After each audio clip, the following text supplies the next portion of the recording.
Hello বন্ধুরা, পাড়ায় পাড়ায় বলতে পারেন গ্রাম পঞ্চায়েতগুলিতে টোটাল কিন্তু এখানে 12টি গ্রাম পঞ্চায়েতে অবশেষে গ্রুপ ডি পঞ্চায়েত সেক্রেটারি সহায়কের মতন বিভিন্ন রকম পোস্ট রয়েছে, সঙ্গে ডেটা এন্ট্রি অপারেটরের মতন খুব ভালো ভালো পোস্টগুলি রয়েছে। আজকের এই একটি ভিডিওর মাধ্যমে দেখতে পারবেন। নিজ গ্রাম পঞ্চায়েতে যদি চাকুরি পেতে চান, আজকের এই ভিডিওটি প্রথম থেকে শেষ পর্যন্ত অবশ্যই দেখার অনুরোধ রইল। অফলাইনের মাধ্যমে ফর্মটি জমা করতে হবে। আপনাদের ব্লক অফিসে গিয়ে ফর্মটি জমা করলে আবেদনটি কমপ্লিট হয়ে যাবে। আপনারা দেখতেই পাচ্ছেন আমি কিন্তু ভিজিট করেছি department of panchayat and rural ডেভেলপমেন্টের অফিসিয়ালি সাইটে। এই সাইট থেকেও আপনারা নোটিশটি ডাউনলোড করতে পারেন, অথবা আপনারা চাইলে আমার এই টেলিগ্রাম গ্রুপ থেকে নোটিশটি ডাউনলোড করে আবেদনটি খুব সহজেই করে নিতে পারেন। আমি বলে দিচ্ছি, পরপর 12টি গ্রাম পঞ্চায়েতে অবশেষে নিয়োগের বিজ্ঞপ্তি প্রকাশিত হলো। পঞ্চায়েত সেক্রেটারি সহায়কের মতো কিন্তু গ্রুপ সি গ্রুপ ডি পোস্টগুলি এখানে রয়েছে। সঙ্গে গুরুত্বপূর্ণ একটি পোস্ট, যেটা পঞ্চায়েতে সকলেই কাজটি করতে চান, বাংলা সহায়তা কেন্দ্রের মতো DEO data entry operator post, সেই পোস্টও কিন্তু এখানে রয়েছে। তো চলো বেশি দিন না করে সেই অফিসিয়ালি সাইটে যাওয়া যাক এবং কি আমি আপনাদের নোটিশটি এক এক করে দেখিয়ে দিই।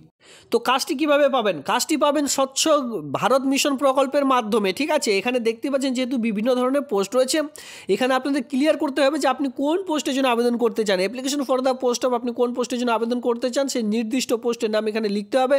কোন আন্ডারে, মানে কোন আন্ডারে, কোন ডিপার্টমেন্টের আন্ডারে আপনারা এই কাজটি পেতে চান সেটাও এখানে আপনাদের বসাতে হবে। এরপরে নেম অফ দ্য অ্যাপ্লিকেন্ট, এখানে আপনার নাম, এরপরে ফাদার্স মাদার্স যা হয় আপনার স্বামী, বিবাহিত মহিলাদের ক্ষেত্রে বিশেষ করে যে স্বামীর নাম সেটা আপনারা বসাতে পারেন, আর ছেলেদের বেলায় বিশেষ করে এখানে ফাদার্স নেম বসাতে হবে। প্রেজেন্ট অ্যাড্রেস, বর্তমান ঠিকানা দেখতে পাচ্ছেন আপনাদের পুরো village, post office, police station, district pin code, এই সকল সমস্ত রকম বসিয়ে দিয়ে পার্মানেন্ট অ্যাড্রেস যদি সেম হয় এখানে আরেকবার নতুন করে বসাতে হবে। মানে সকল সমস্ত রকম ফিল আপ করতে হবে। ভুলকেরও আপনারা কিন্তু ভুলভাল ফর্ম ফিল আপ বা হোয়াইটনার এখানে দেওয়ার চেষ্টা করবেন না, নইলে ফর্মটি রিজেক্ট করে দেওয়া হবে। এখানে দেখতে পাচ্ছেন date of birth, self attested photo copy of valid age proof, এখানে আপনাদের কিন্তু মাধ্যমিকের যে অ্যাডমিট কার্ড সেটি কিন্তু অবশ্যই দিতে হবে, সেই অনুযায়ী এখানে আপনাদের বয়সটি বসাতে বলা আছে। এরপরে জেন্ডার, মেল না ফিমেল সেটা বসাবেন, ন্যাশনালিটি ইন্ডিয়ান সেটা বসাবেন, রেসিডেন্সিয়াল প্রুফ বসাবেন, যেটা আপনারা ভোটার কার্ড, আধার কার্ড যে কোনো একটি দিতে পারেন, তার সঙ্গে অবশ্যই অ্যাটাচ করে দিতে হবে ফর্মটির সঙ্গে। রিলিজন, আপনার ধর্ম কি হিন্দু, মুসলিম, জৈন, শিখ যেটা হয় আপনারা সেটা বসাবেন। এরপরে ইমেল আইডি, ফোন নাম্বার, এই সকল সমস্ত রকম বসিয়ে দিয়ে নিচে দেখতে পাবেন যে এখানে আপনাদের একাডেমিক কোয়ালিফিকেশন, যতদূর কোয়ালিফিকেশন রয়েছে বা যে পোস্ট অনুযায়ী আবেদন করবেন সেই অনুযায়ী আপনাদের কোয়ালিফিকেশন বসাতে হবে। এই যে সিরিয়াল নাম্বার, এখানে 1 দিয়ে name of the examination of the board, আপনি কোন বোর্ডের আন্ডারে, মানে কোন বোর্ড আপনি পাস করেছেন, যদি মাধ্যমিক পাস করে থাকেন MP, name of the school, university, বা এখানে বোর্ডের নামও বসাতে পারেন WBBSE, ঠিক আছে, স্কুলের নাম দিতে পারেন, ইয়ার অফ পাসিং কত সালে পাস করেছেন, পার্সেন্টেজ অফ মার্ক অফ 10 আপনি কত পেয়েছেন, কতর মধ্যে পরীক্ষা ছিল, সাবজেক্ট কী কী ছিল, রিমার্ক আপনি পাস করেছেন নাকি ফেল করেছেন সেটা বসাতে বলা আছে। এইভাবে করে 1 নম্বর, 2 নম্বর, 3 নম্বর যতদূর কোয়ালিফিকেশন রয়েছে আপনারা অ্যাটাচ করে দেবেন। কোয়ালিফিকেশন অনুযায়ী আমি আপনাদের বলে দিলাম, যেখানে কিন্তু কম্পিউটার ডিও ডেটা এন্ট্রি অপারেটর পোস্টের জন্য আবেদন করলে কম্পিউটার যে নলেজ সেটা কিন্তু আপনাদের এখানে দেখাতে হবে। যদি কাজ করার অভিজ্ঞতা থেকে থাকে সেক্ষেত্রে এখানে দিতে পারেন, না থাকলে কোনো রকম অসুবিধা নেই।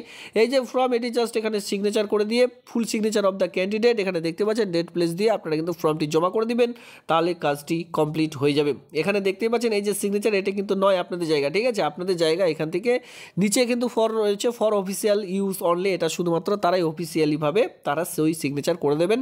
তা আপনাদের কিন্তু উপরে ঘরটিতে সিগনেচার করতে হবে, ডেট প্লেস দিয়ে ফর্মটি সঙ্গে এডুকেশনাল কোয়ালিফিকেশন, আধার কার্ড, ভোটার কার্ড একসঙ্গে ফিল আপ করে সেলফ অ্যাটাস্টেড করে তারপরে ফর্মটি জমা করে দেবেন। কোথায় জমা করতে হবে সেটাও দেখিয়ে দিচ্ছি। ধরুন আপনারা কেউ অফিসিয়ালি সাইট থেকে নোটিশটি ডাউনলোড করতে যাচ্ছেন, এই যে অফিসিয়ালি সাইট এখানে প্রোভাইড করা রয়েছে, অফিসিয়ালি সাইটের মাধ্যমে নোটিশটি ডাউনলোড করতে পারেন। সবার প্রথমে চলে আসবো ডিও ডেটা এন্ট্রি অপারেটর পোস্টের জন্য। এখানে আপনারা দেখতে পাচ্ছেন ডিও পোস্ট রয়েছে এখানে, যেখানে আপনারা দেখতে পাচ্ছেন যে আপনাদের 37 ইয়ার্সের মধ্যে বয়স থাকতে বলা আছে, 18 থেকে 37 ইয়ার্সের মধ্যে, সঙ্গে graduation 0 level certificate in computer application আপনাদের কিন্তু প্রয়োজন পড়বে, মানে বিএ পাস শিক্ষাগত যোগ্যতা এখানে লাগবে, সঙ্গে 0 লেভেল একটি কম্পিউটার যা সার্টিফিকেট আপনাদের প্রয়োজন। 18 থেকে 37-এর মধ্যে যে কেউ আবেদন করতে পারবেন।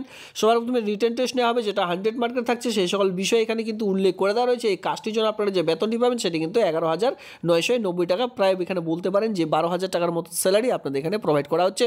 আমি আপনাদের একটু আগে বলেছিলাম যে এই যে নিয়োগটি করতে চলেছে স্বচ্ছ ভারত মিশন প্রকল্পে, যেটা কিন্তু গ্রামীণ এলাকার মধ্যে এই যে কাজ, এই কাজটি আপনারা পেয়ে যাবেন।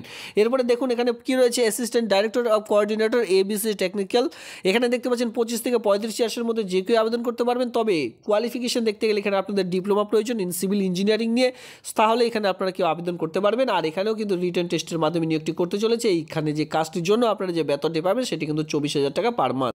অবশেষে আরেকটি পোস্ট রয়েছে, যেটা কিন্তু দেখতে পাচ্ছেন ডাইরেক্টরের কোঅর্ডিনেটর কোঅর্ডিনেটর ডিসি পোস্টের জন্য, যেটা বলা হয় ডিসি পোস্টের জন্য ডাইরেক্টরেট অফ কোঅর্ডিনেটর ডিসি পোস্টের জন্য 30 থেকে 40-এর মধ্যে যে কেউ আবেদন করতে পারবেন। কোয়ালিফিকেশন এখানে লাগবে 1 year post graduation diploma in public health, post graduation degree diploma যদি থেকে থাকে সেক্ষেত্রে আবেদন করতে পারবেন, অথবা ডিপ্লোমা ইন রুরাল ডেভেলপমেন্ট বা সোশ্যাল ওয়ার্ক নিয়ে যদি করা থাকে সেক্ষেত্রে আবেদন করা যাবে।